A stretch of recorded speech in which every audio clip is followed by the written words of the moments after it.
Good morning. Let us study today what is Bohr correspondence principle and probability density function, what is called probability amplitude function. First, let us study what is called Bohr correspondence principle. According to Bohr correspondence principle, it states that the quantum mechanical systems tend to obey classical mechanical system when they are in the highly excited state or when they are in the high quantum numbers. The quantum mechanical system becomes classical system when the quantum mechanical systems are in the excited state.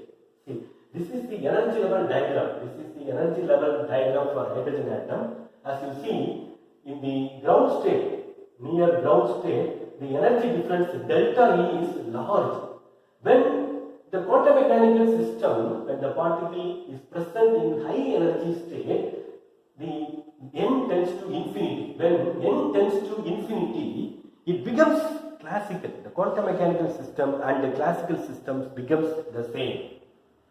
That is, the quantum mechanical system becomes or obeys the classical mechanics when n tends to infinity.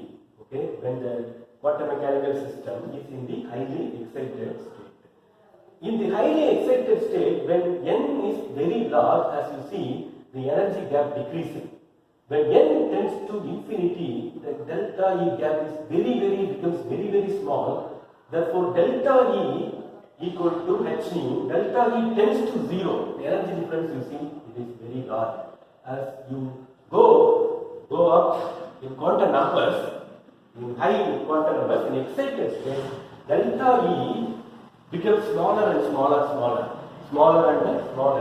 Therefore, according to Max Planck equation, delta E is equal to h nu.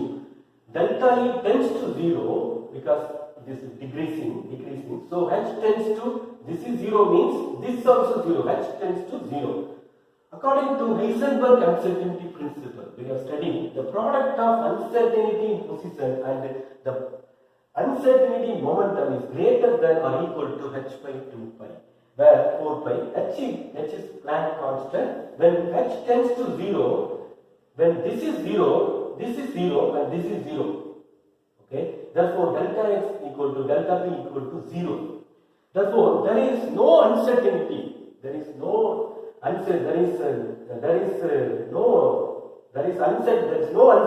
in the position of finding the particle. There is no uncertainty in the. Therefore, the quantum mechanical system do not obey the Heisenberg uncertainty principle. That means it obeys the classical mechanical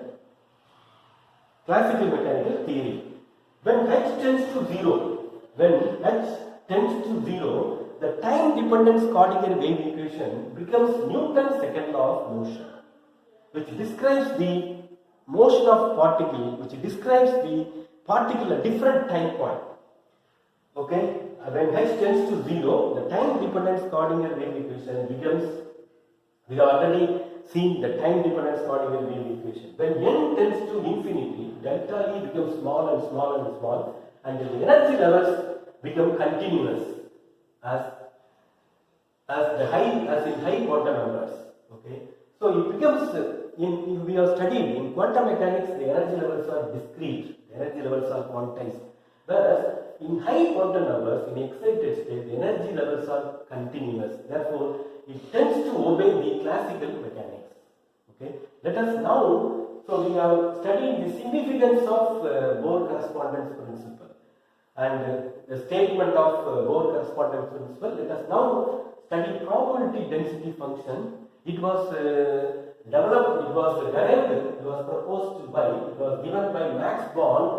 He was awarded Nobel Prize in physics in 1954. He was awarded Nobel Prize, physics Nobel Prize for this probability density function equation.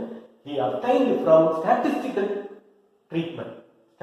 interpretation. Based on statistical interpretation, he obtained the probability density function or probability amplitude function, or it is also called probability distribution function in different names.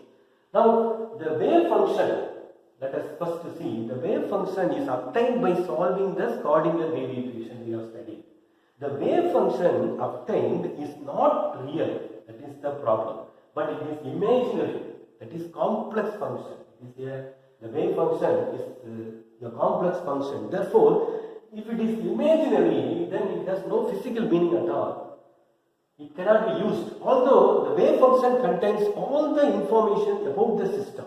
The wave function contains all the information about the system. It describes the state of the system, etc. But it has no physical meaning, physical interpretation. However, the probability density function, this function, what is probability density function? It is the probability density function is real. It has physical meaning. That is very important.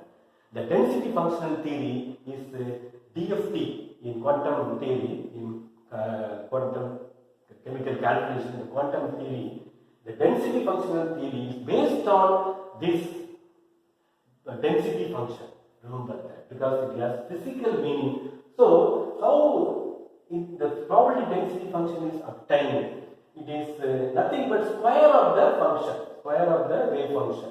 So, it is defined as the probability density function is defined as the square of the absolute value, modulus, square of modulus value of the wave function is called the probability density function. The probability density per unit length, this is actually psi x square, psi x star complex conjugate, psi x star is complex conjugate of psi x, okay. Now, per unit length, this is per unit length, remember. In the case of one-dimensional box, for three-dimensional box, for hydrogen atom problem, it is the probability of finding the electron per unit volume, okay. Now, the probability of finding, for example, for a particle in one-dimensional box, the particle is allowed to move from 0 to A. Now, let us consider this distance, dx, a small interval. Let us consider a small interval, dx. The probability of finding the particle within this interval is given by this. This is called a probability density. Probability rho x is probability density. Actually, this is three-dimensional system. Sorry, x, y, z. Okay, three-dimensional system. Therefore, the probability density into dx is for one-dimensional box. This gives the probability of finding the electron within this interval dx. Okay.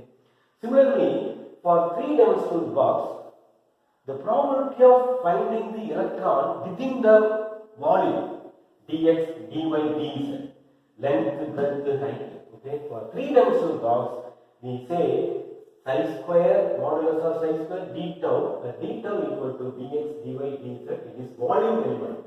Within this small volume element, dx is very small element. Similarly, you have three dimension dx, dy, dz. Okay. So, the total probability of finding the electron, for example, a particle is within the box. Therefore, 0 to A, the total probability of finding this is the probability of finding the electron within this interval. Here, the total probability of this, write down the total probability of finding the electron within the box 0 to A, within the box. Therefore, the limit 0 to A, again this term equal to 1 because it is certainly found inside the box. The particle is certainly, therefore, equal to 1. That is 100%. The particle must be present in the box. Therefore, the maximum probability, the total overall probability of finding the electron particle in one-dimensional box is equal to 1. The maximum probability value you have studied is equal to 1. Similarly, for three-dimensional box, minus infinity to plus infinity or 0 to infinity, modulus of psi square d tau equal to 1. This is the nothing but normalization of wave function you have studied, you have already studied. This condition is called a normalization of wave function. Okay, thank you for watching.